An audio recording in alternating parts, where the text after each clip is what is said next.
গাজীপুরের শ্রীপুরে জোরপূর্বক জমি জবরদখলের ঘটনায় পুলিশের উপর হামলা, মারধর, ওয়্যারলেস মোবাইল ফোন ছিনিয়ে নেওয়ার ঘটনা ঘটেছে। জমি জবরদখল বাধা দিতে গেলে বেশ কয়েকজনকে কুপিয়ে গুরুতর আহত করে সন্ত্রাসীরা। খবর পেয়ে পুলিশ ঘটনাস্থলে গেলে সন্ত্রাসীরা হামলা চালায়। এ সময় পুলিশের ৩ সদস্য আহত হয়। খবর পেয়ে অতিরিক্ত পুলিশ ঘটনাস্থলে গিয়ে পরিস্থিতি নিয়ন্ত্রণে আনে। আরিফ মণ্ডলের তথ্যচিত্র বিস্তারিত দেখুন। গাজীপুরের শ্রীপুরে জোরপূর্বক জমি জবরদখলের ঘটনায় ৩ জনকে কুপিয়ে গুরুতর আহত করে সন্ত্রাসীরা। জরুরি সেবা 999-এ ফোন পেয়ে ঘটনাস্থলে গেলে পুলিশের উপরও হামলার ঘটনা ঘটে। এ সময় ৩ পুলিশ সদস্যকে মারধর, ওয়্যারলেস মোবাইল ফোন ছিনিয়ে নেওয়ার ঘটনা ঘটে। খবর পেয়ে অতিরিক্ত পুলিশ ঘটনাস্থলে গিয়ে পুলিশ সদস্যদের উদ্ধার করে পরিস্থিতি নিয়ন্ত্রণে আনে। 11 নভেম্বর সোমবার দুপুরে উপজেলার কাউরাইদ ইউনিয়নের গলদাপাড়া গ্রামে এ ঘটনা ঘটে। আহত পুলিশ সদস্যরা হলেন শ্রীপুর থানার উপপরিদর্শক SI শামীম, কনস্টেবল পলাশ ও রফিকুল ইসলাম। ভুক্তভোগী গলদাপাড়া গ্রামের নিজামুদ্দিন বলেন, আমার জমি জোরপূর্বক জবরদখল করে নিয়েছে স্থানীয় সাদাত হোসেনের নেতৃত্বে। আমরা জমি জবরদখলে বাধা দিতে গেলে বারাটের সন্ত্রাসীরা আমাদের মারধর করে আহত করে। স্মৃতি আক্তার ও বাবু সহ 3 জনকে আহত করে তারা। এরপর পুলিশে খবর দিলে পুলিশের উপর হামলা চালিয়ে মারধর করে। পুলিশের ওয়্যারলেস মোবাইল ফোন ছিনিয়ে নেয়। পুলিশ দৌড়ে গভীর গজারি বনের ভিতরে গিয়ে প্রাণ রক্ষা করে। এই জমিটা আমার কিনা শরীরের টানতে 3টা দলিলে 3 একর 24% জমি কিনছি আমি। মানে এই 3 একর 24 দূরে আমার যুদ্ধ করে লয়ে যাইতেছে না, আমরা কোনো বিক্রি করি নাই। এটা নিয়ে আমি একটা 145 জারি করছি।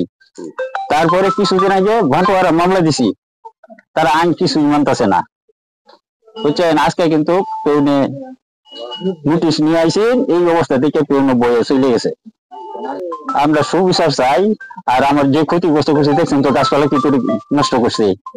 এই যে আমার ধান ক্ষেত নষ্ট করছে, 2টা বড় বাজার ফেলাইয়া ধান, আমাদের বড় ধান গুলা নষ্ট করছে।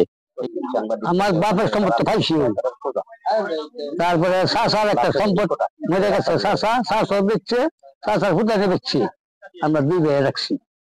অনেক আমার বেচতাম না, আমি বলি নাকি মালিকের লোক বেচতাম না, আমার জমি তালা গাছ উঠে যেত।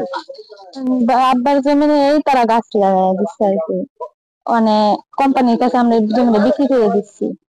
তারা যুদ্ধ হলে আমাদের মানে আমাদের বাড়ি নাই যে তারা নিতে এই জায়গাত বইছি। পুলিশ বইছিল, তারা হেন্দা দাও চল লই আগে হিন ফলাই দিছে। যারা হেন্তুরি গেছে তুরি যারা দৌড়ায় লই। পুলিশ কয়জন আছিল? 3 জন। পরে পুলিশ দৌড়ায় কোন দিকে নিছে? পুলিশ মারছে কে কে? জায়গা আমার 12% জায়গা। আচ্ছা, কি হইছে ঘটনাটা একটু কোন তো আজকে? ওটা সারা সারা কাটে মাটি কেটে নিছে। কে নিছে?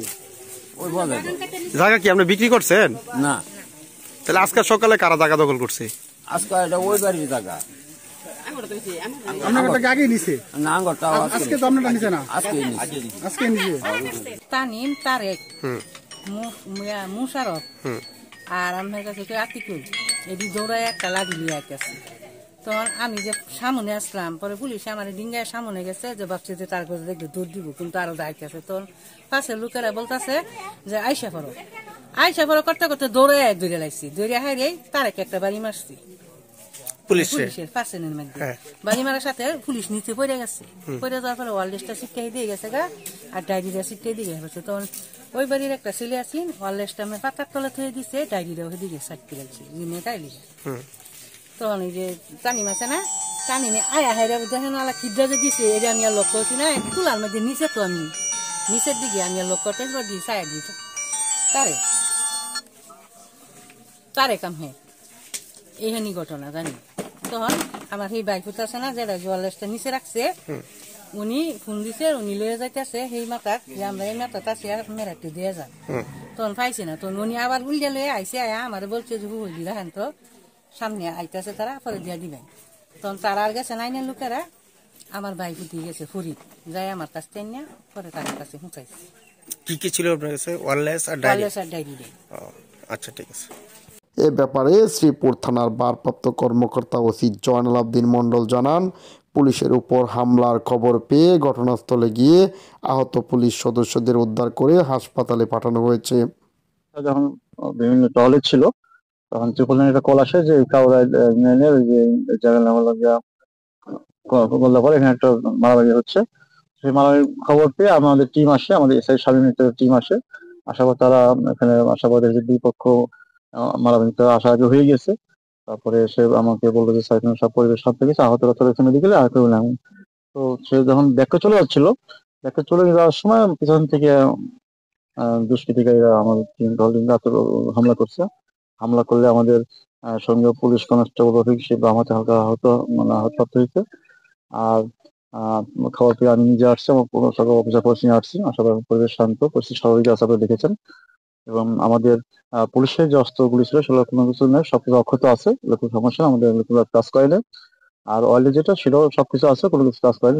আসলে ঘটনা হচ্ছে তারা অতর্কিতভাবে হামলা করে পুলিশকে বিতর্কিত করার চেষ্টা করবে, তাই পুলিশকে দুর্বল করা বা পুলিশের মনোবল ভেঙে দেওয়ার জন্য দুষ্কৃতীরা। তো আমরা এই বিষয়টা তদন্ত করছি, আমরা কঠোর ব্যবস্থা গ্রহণ করব। এই ঘটনার পিছনে কারা জড়িত এখন পর্যন্ত জানতে পারছেন কিনা? আসলে এটা আমরা তদন্ত করতেছি, এটা আমরা তদন্ত শেষে জানাবো আপনাদের। ধন্যবাদ।